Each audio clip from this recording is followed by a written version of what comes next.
Então, fala turma do oitavo ano, tudo beleza com vocês, gente? Tá iniciando aqui mais uma videoaula da gente, né? Mais um encontro da gente de geografia, beleza? Então vamos lá para mais uma aula. Então a gente aqui, né, primeiramente, a gente começa, né, sempre com a nossa correção, beleza? O professor sempre passa a correção, o professor sempre pede que vocês pausem o vídeo, né, e façam a correção, né, do que errou e do que acertou. Tudo bem? Então, tem aí página 295, né? Se eu não me... Ah, tem a página 296 também, beleza? Eram essas duas páginas, enfim. Então, por exemplo, a primeira questão falava sobre o tratado, né, que regularizava, né, o bloco econômico como o Mercosul e tudo mais. E isso, enfim, vocês podem contextualizar, né, a questão. Isso aqui falava sobre o Tratado de Assunção, né, que é, enfim, um acordo, né, entre esses países para eles praticamente terem uma economia só, né, movimentada, girando em torno apenas deles, ok? Que é o Mercosul, composto, enfim, por Brasil, Argentina, Paraguai e Uruguai, né, e a Venezuela, que ultimamente está querendo entrar no bloco econômico, beleza? Então, o nome desse tratado aí fica sendo o Tratado de Assunção, beleza? Enfim, com base no texto, né, estabelece uma comparação entre o sistema de capitanias hereditária nas colônias espanholas e na colônia portuguesa na América. A Espanha dividiu seu território na América em 4 grandes vice-reinos, né, além de outras capitanias. Já com a coroa portuguesa, né, o projeto de capitanias não deu certo, o que levou a assumir diretamente o controle do território. Que mostra, né, na verdade, como foram as divisões do Brasil, né? Ou seja, de um lado foram os espanhóis que invadiram, do outro os portugueses. Do lado dos espanhóis, eles dividiram ali, né, em 4 reinos, né, da Espanha, e o lado de Portugal dividiu, né, em 15 capitanias, as capitanias hereditárias, né, que a gente já debateu isso, né, as capitanias hereditárias que eram passadas de pai para filho, né, ou seja, é aqui que começam os grandes latifundiários de terras e tudo mais, beleza? A da página 296, né, explica a diferença entre o processo de independência das colônias espanholas, né, e das colônias portuguesas, né? A grande fragmentação ocorrida por parte das colônias espanholas está associada às guerras que impulsionaram o processo de independência. Já no Brasil, o processo de independência foi marcado por ações gradativas. Não foi de uma hora para outra que a independência do Brasil ocorreu. Foi por diversas manifestações que foram ocorrendo, né? E isso foi conseguindo a independência do Brasil, assim como a libertação dos escravos. Foi um processo em etapas, né? E isso fazendo com que ocorresse a libertação dos escravos. Não foi de uma hora para outra, ok? A gente passa agora para o capítulo 9, né? Onde tem como tema principal as transformações socioeconômicas da América Latina, né? Então a gente sabe muito bem que a América Latina foi uma colonização de exploração. Então a gente sabe muito bem que a pobreza, né, e enfim, o subdesenvolvimento está impregnado aqui, né, nesses territórios da América Latina. E como tema principal traz esse, né, ou seja, as transformações socioeconômicas da América Latina, ou seja, está mostrando, né, ou seja, o grande potencial que a América Latina tem se destacado nesses últimos anos, beleza? Dentre eles, né, o principal país que a gente destaca, né, dentro da América Central, né, que está dentro da América Latina, ok? A gente primeiro trata sobre Cuba, né? Essa pequena ilha do Mar Caribe é conhecida no mundo inteiro por 3 aspectos, né?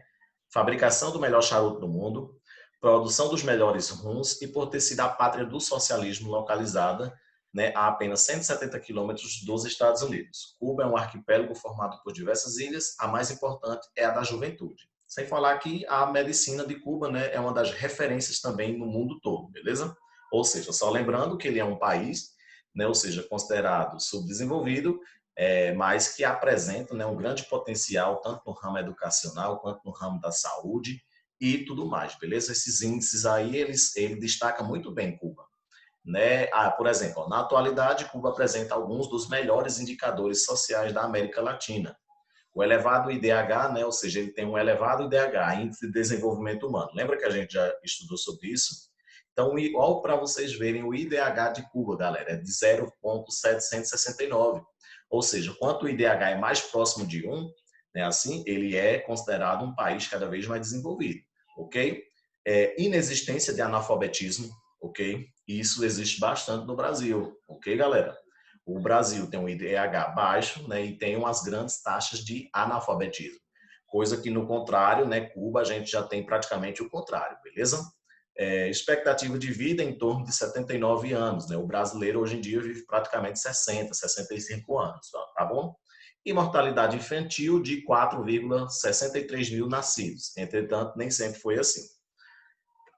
Sim, galera, só lembrando, né? Aqui a gente tem a imagem, né, dos dois grandes líderes da Revolução Cubana, né? A gente aí tem Ernesto Che Guevara, de um lado, de chapéu, né? E o outro a gente tem Fidel Castro, que juntos implantaram o socialismo em Cuba, né? Implantaram, na verdade, expulsaram os Estados Unidos, né, da exploração que rodeava Cuba e conseguiram implantar um socialismo dentro da América Latina, beleza?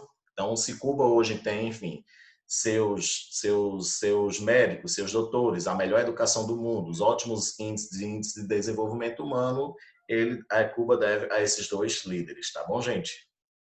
Falando um pouco do Paraguai, né?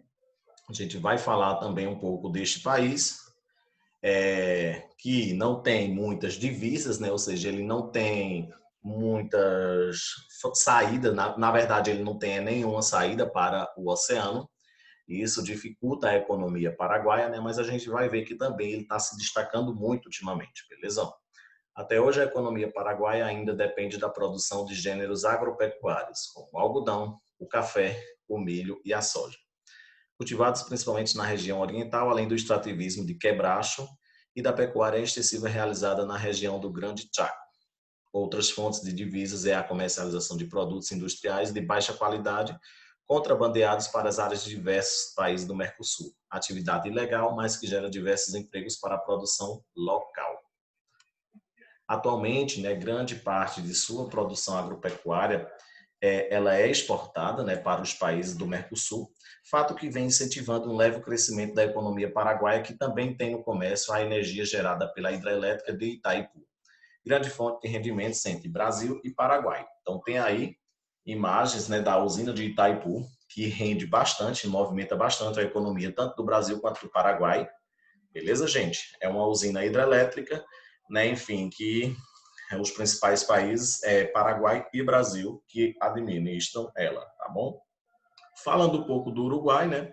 O Uruguai é o menor dos países que compõem o Mercosul e está localizado no sudeste da América do Sul, com a população majoritariamente branca, né? Enfim, isso se deve ao caso das maiores descendências serem de espanhóis e italianos, que juntos fizeram a composição dos povos do Uruguai. Eles atualmente, né, eles comemoram, né, um grande padrão de vida, né? Ou seja, comparado não 100%, né, mas semelhante a um dos países europeus, como o IDH de 7,99, expectativa de vida em 77 anos, mortalidade infantil em 8,74 mil nascidos e uma taxa de alfabetização que supera o quê? Os 98%, galera. Então, muito bom. Ok? O espaço econômico e tradição, né? Ou seja, do Uruguai ainda se baseia na pecuária, ok?